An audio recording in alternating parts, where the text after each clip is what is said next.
Next will go with another topic that is electric current. तो electric current क्या है? तो इलेक्ट्रिक के करंट का मतलब क्या है? Rate of flow of electric charge. जब हम लोग के इलेक्ट्रिक करंट में जब फ्लो होता है इलेक्ट्रिक चार्ज, तो क्या होता है, जैसे ही करंट प्रोड्यूस होता है उसे हम इलेक्ट्रिक करंट बोलते हैं। The next is your rate of flow of electrons in a conductor. Electrons मैंने तुम लोग को लास्ट क्लास में बोला था कि इलेक्ट्रॉन्स क्या है, प्रोटॉन और इलेक्ट्रॉन। प्रोटॉन जो है तुम्हारा पॉजिटिव चार्ज है और इलेक्ट्रॉन जो नेगेटिव चार्ज है। जब ये नेगेटिव चार्ज जो कंडक्टर में फ्लो होता है तो इलेक्ट्रिक करंट प्रोड्यूस होता है। और इसका एसआई यूनिट क्या है इलेक्ट्रिक करंट का? इसे एम्पियर बोलता है। ठीक है, for example you can take, usually हम लोग जब लाइट ऑन करता है तो हम लोग को क्या चाहिए? इलेक्ट्रिसिटी सप्लाई चाहिए। अनलेस एंड अनटिल तुम लोग का इलेक्ट्रिक सप्लाई नहीं होगा तुम लोग लाइट कैसे ऑन करेगा? ठीक है, तो turning on light is one of the example for electric current. Then next is using a phone. Phone के लिए भी यूजुअली अगर तुम फोन यूज कर रहा है तो ऑब्वियसली इलेक्ट्रिसिटी का जरूरत तो पड़ेगा। विदाउट इलेक्ट्रिसिटी तुम फोन कैसे स्टार्ट करेगा, है कि नहीं? So this is one of the example for electric current. The next example is your starting A car. Nowadays you can see many vehicle is run with the help of electricity. So क्या होता है, गाड़ी के लिए भी usually vehicles के लिए भी आजकल विदाउट इलेक्ट्रिसिटी आप स्टार्ट नहीं कर सकते, है कि नहीं? तो ये एग्जांपल है एक starting A car. The last example is your playing a video game. तो वीडियो गेम खेलने के लिए भी इलेक्ट्रिसिटी के लिए बहुत जरूरी है। अगर इलेक्ट्रिसिटी नहीं होगा तो वीडियो गेम को कैसे स्टार्ट करेगा, है कि नहीं? So this are the example of electric current.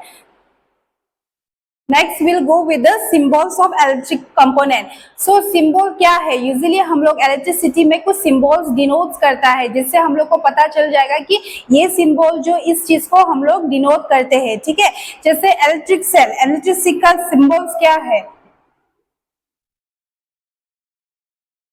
तो ये है इलेक्ट्रिक सेल का सिंबल। सो इससे पता चल जाता है कि ये है electric cell.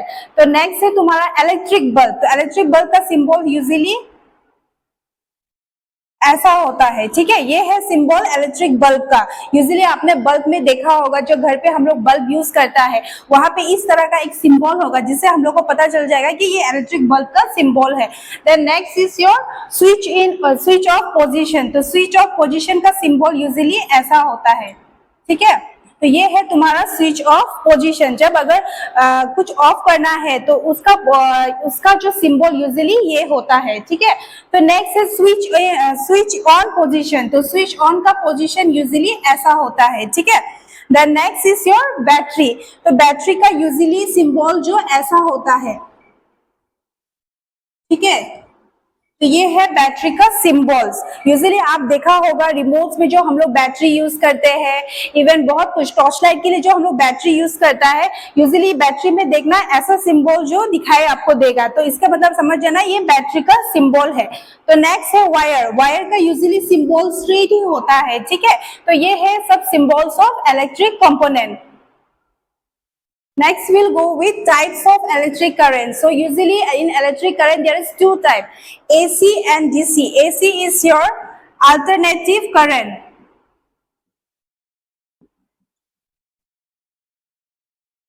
and DC is your direct current. So in AC current usually क्या होता है? AC current में जो current flow होता है वो है positive plus negative. So usually AC current जो इस तरह से फ्लो होते हैं, ठीक है, it will not go straight, it will go this way. Okay, this way the current will be flow, which means this is alternative current. Okay, and your direct current it will flow straight, okay, which is only positive. They will flow only positive current. Okay, so this is the difference. Okay, in alternative current there will be positive plus negative. That will be the flow of the current will be not straight, it will go alternatively. Okay, then in direct current they will flow only positive current, and the direct current it will flow straightly. Okay, and this AC current usually we can use in big things like in fridge, in washing machine, or in your mixer grinder and all. Okay, this is AC current we can use there. And in direct current you can use in mobile phone and as well as in the remote and battery. Okay, this is all about the types of electric current. So we have discussed about the electricity, what is electric charges, electric current. Okay, now we'll discuss about the electric circuit. Okay, what is electric circuit? It's a closed loop or pathway that allows electric current to flow. तो electric circuit क्या करता है? Usually electricity current में ये हम लोग के लिए एक pathway बनाता है, जैसे electric current कैसे flow होगा एक जगह से दूसरा जगह से। तो electric circuit का main function क्या है? जो current जो flow होता है जो एक जगह से दूसरे जगह से, तो with the help of electric circuit से हम लोग इलेक्ट्रिसिटी जो पास कर सकते हैं। Okay, this is electricity circuit. अभी इसका कंपोनेंट क्या है? तो यूजुअली इसका 4 बेसिक पार्ट्स होता है, जो 4 बेसिक पार्ट्स है जो इलेक्ट्रिसिटी सर्किट का, इससे बनता है क्या है? इलेक्ट्रिक करंट फॉर्म होता है। ठीक है, तो उसका कंपोनेंट क्या है? Mainly the first component is an energy source, और energy source obviously it's very important. अगर एनर्जी सोर्स नहीं होगा तो इलेक्ट्रिसिटी कैसे पास होगा? तो यूजुअली यहाँ पे 2 सोर्स होता है इलेक्ट्रिक सर्किट में, जो है एसी और डीसी। यहाँ पे एसी जो क्या करता है? ये सप्लाई का काम करता है। ठीक है, जो इलेक्ट्रिसिटी सप्लाई होगा वो with the help of AC होगा, और डीसी जो है डायरेक्ट करंट मींस ये डीसी जो क्या काम करता है, इसका फंक्शन क्या है? ये ऐसे सेल जो काम करता है, ऐसे होल ये बन जाता है बैटरी आपका। तो एनर्जी सोर्स क्या है यहाँ पे इलेक्ट्रिक सर्किट में? ये एक बैटरी का रोल करता है।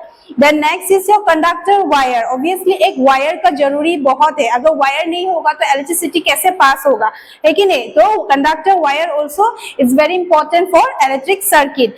Then next is your electric load device. तो एक लोड जरूरी है, क्योंकि विदाउट लोडिंग तुम इलेक्ट्रिसिटी सप्लाई नहीं कर सकता है, तो एक लोड का भी बहुत जरूरी है। ओके, मीन्स वोल्टेज कितना वोल्ट में इलेक्ट्रिसिटी पास होगा, तो एक इलेक्ट्रिक लोड डिवाइस भी बहुत जरूरी है। Then next is your at least one controller। तो एक कंट्रोलर भी बहुत इंपॉर्टेंट है, जिससे आप switch on switch off position में मतलब फंक्शन कर सकता है। तो ये है एटलीस्ट वन कंट्रोलर, मीन्स एक switchboard. Okay, we can take the example of switchboard. तो स्विच बोर्ड क्या करता है? यूजुअली आपको जब करंट आपको लाइट ऑन करना होता है तो with the help off switch board, है कि नहीं? तो at least one controller it's required for electric circuit. We'll discuss about the Ohm's law. Okay, so Ohm's law is very important in electricity, or you can say it's very important in electric current. So this law, it's a relationship between the electric current and potential difference. So let's see what it states. Ohm's law states that the voltage across a conductor is directly proportional to the current flowing through it. Which means क्या है इसका मतलब? Ohm's law का मतलब क्या है? ये जो एक रिलेशनशिप है, किसके रिलेशनशिप के बिटवीन है? ये एक इलेक्ट्रिकल करंट और पोटेंशियल डिफरेंस का रिलेशनशिप बिटवीन है। ठीक है, इसमें क्या होता है कि वोल्टेज जो प्रोपोर्शनल है रेसिस्टेंस को, मतलब V क्या है? वोल्टेज है, और R जो रेसिस्टेंस है, और ये सिंबल्स का मतलब है पोटेंशियल डिफरेंस। तो V equal to IR, which means V is your voltage, I is your current, and R is your resistance. The unit for this three is, for current your unit is ampere, and for voltage is your volt, and for resistance or is your ohm। मतलब ये relationship मैं आपको easily समझा रहा हूँ कि मतलब क्या होता है। यूजुअली जब हम लोग 1.5 वोल्टेज का करंट को अगर यूज करते हैं एक बल्ब को जलाने के लिए, तो ये 1.5 का जो वोल्टेज होता है क्या होता है? ये जब आप ऑन करेगा मतलब करंट को, ये बल्ब को जलाने के लिए, तो ये करंट जो ज्यादा नहीं जलेगा, ये बहुत कम जलेगा, मीन्स यहाँ करंट जो बहुत लेस होगा। जब आप 3.5 वोल्टेज का अगर आप यूज करते हैं तो यूजुअली यहाँ पे क्या होता है? जो वोल्ट है, जो करंट का जो बल्ब है, जो लाइट है, वो मोर होता है, क्योंकि यूजुअली क्या हुआ है यहाँ पे जो आपने 3.5 का वोल्टेज यूज किया और यहाँ पे 1.5 वोल्ट है, मतलब क्या है? जो एक करंट को उसके हिसाब से ही वोल्टेज का वो मतलब एस्टिमेट करके आपको यूज करना है। ठीक है, सो ये ओम्स लॉ का एक एग्जांपल है। Next we'll go with the very important part. So in electric current there is two part, okay, that is your conductor and insulator। तो conductor क्या है? Substance or material that allow electricity to pass through it। ये एक substance है और बोल सकते हैं कि material है जहाँ पे electricity जो pass कर सकते हैं उसे हम conductor कहते हैं। Example copper and iron। Usually copper iron में electricity easily pass होता है, ठीक है, तो उसे हम क्या consider करते हैं? Conductor। Okay, so same एक insulator इंसुलेटर क्या है? सब्सटेंस और material that does not pass electricity to pass through it. यहाँ पे क्या होता है कंडक्टर में, जहाँ पे इलेक्ट्रिसिटी पास होता है, और इंसुलेटर में क्या होता है? ये एक मटेरियल और सब्सटेंस जहाँ पे इलेक्ट्रिसिटी पास नहीं होता है, उसे हम इंसुलेटर कहते हैं। Example you can take wood, plastic and rubber, क्योंकि ये सब चीज में इलेक्ट्रिसिटी कभी पास नहीं हो सकता है। तो this is the difference between conductor and insulator. Next will discuss about the last topic that is your heating effects of electric current.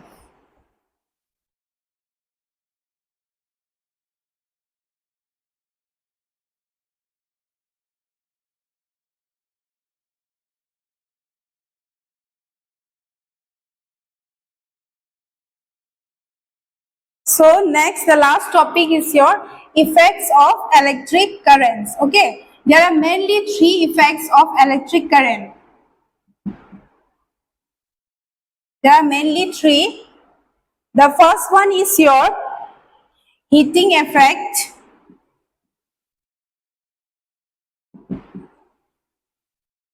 The second one is your magnetic effect. Then the last one is your chemical effect. So let's see first about the heating effect. Heating effect क्या है? जहाँ पे electricity pass होता है conductors में. Okay, I have told you ना, conductor is what? Conductor is a substance or material that allow the electricity to pass. So heating effect is same where the electricity can pass. Okay, this is your heating effect. Example you can take like electric heaters, है कि नहीं? तो electric heaters में क्या होता है? With the help of electricity we can use the electric heaters. So example for heating effect is your electric heater. Okay, ये एक एग्जांपल है हीटिंग इफेक्ट में, क्योंकि यहाँ पे यूजुअली क्या करता है हम लोग, ये इलेक्ट्रिसिटी से यूज होता है कि नहीं? अगर जब तक आप इलेक्ट्रिसिटी यूज नहीं करेगा तो आप ये फंक्शन नहीं कर सकते इलेक्ट्रिक हीटर्स को। Okay, so this is your heating effect. अभी नेक्स्ट आता है मैग्नेटिक इफेक्ट। मैग्नेटिक इफेक्ट में क्या होता है? इलेक्ट्रिसिटी जो with the help of magnet से हम लोग को यूज करना है। Example for magnetic effect you can take like your electric belt. घर पे जो हम लोग बेल यूज करता है, कॉलिंग बेल, है कि नहीं? वहां पे क्या होता है? एक मैग्नेट जैसा रहता है। सो उसके हम क्या कहते हैं? मैग्नेटिक इलेक्ट्रिसिटी, क्योंकि वो मैग्नेट के थ्रू से हम लोग यूज करते हैं। ठीक है, तो ये है मैग्नेटिक इफेक्ट और इसका एग्जांपल है electric bell. Then next is your chemical effect. Chemical effect क्या है? केमिकल इफेक्ट जहाँ पे इलेक्ट्रिसिटी जो केमिकल के हेल्प से हम लोग इलेक्ट्रिसिटी जो पास करते हैं। You can take the example of like immersion.